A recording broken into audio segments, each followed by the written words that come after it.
mo. Sana nag-isip ka munang mabuti bago ka nagpakarasing sa babae mo. Hindi ko naman mahal si Hazel. Ikaw mahal ko, alam mo naman yan. Lasing lang ako.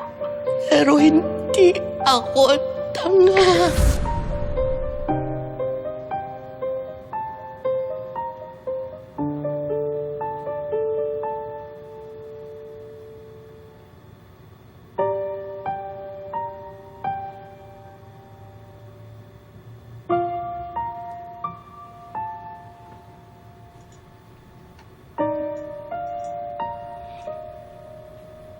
Manuel.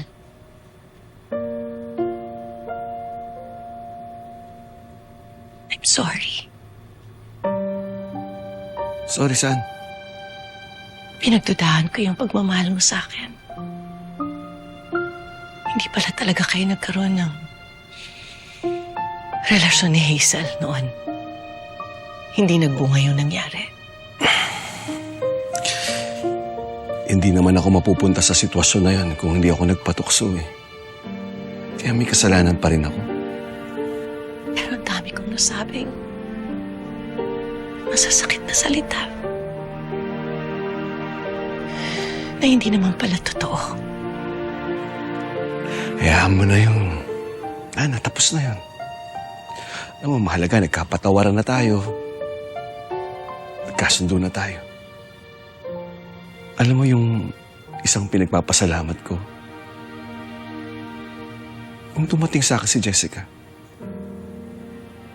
hindi ko pagsisisihan yun. Pinaramdam niya sa akin kung paano maging isang ama nung panahon na hindi ako naging ama sa mga anak natin. Pinaramdam mo rin naman sa kanya kung paano maging daddy's girl. Na pareho kayong hindi alam ang totoo. Thank you po dahil tinuring niyo kong anak. Jessica, ano bang itinuring? Ano ba yung sinasabi mo? Jessica, anak kita. Mahal na mahal kita. Alam mo yan. Please forgive me. Kami ni Mommy. Please forgive us, Dad. Nalaman kaya ni Jessica na hindi ko siya tunay na anak. Kaya siguro palagi siyang humihingi ng tawad sa panaginip ko.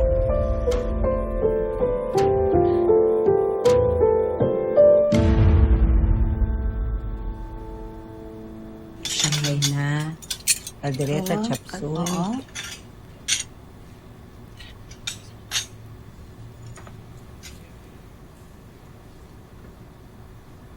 Wow! Egg pie. Tay. Tay, sorry kung nahusgahan namin kay dati, ha?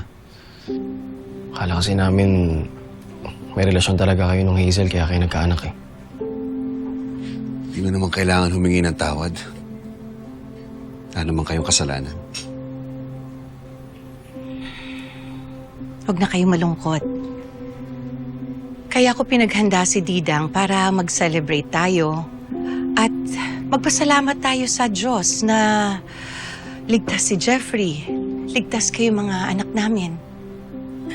Tsaka syempre, kung buhay pa si Jessica, I'm sure, naku, makiki-celebration yun sa atin.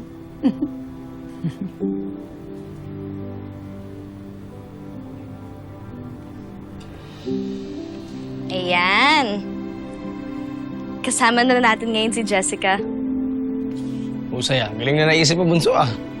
Galing, galing, galing. Andeng. Ayos ka lang?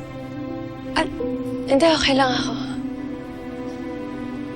Naalala ko lang din si Joel.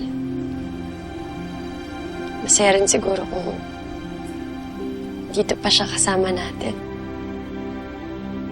Pero masaya ako na nandito ka na, kuya. Siyempre, masaya ako na safe ka. Sorry ho, Naitay. Walang din ho kasi maiwasang maalala pa rin si Joel. At yung ginawa sa kanya ni Hazel, hindi lang din ho kasi ako matahimik hanggat alam ko na hindi pa nagsasuffer si Hazel. Habang alam ko na malahia pa siya. Hindi rin ako matatahimik. Hanggat di ko napapamukha sa babaeng yun yung kasalanang nagawa niya.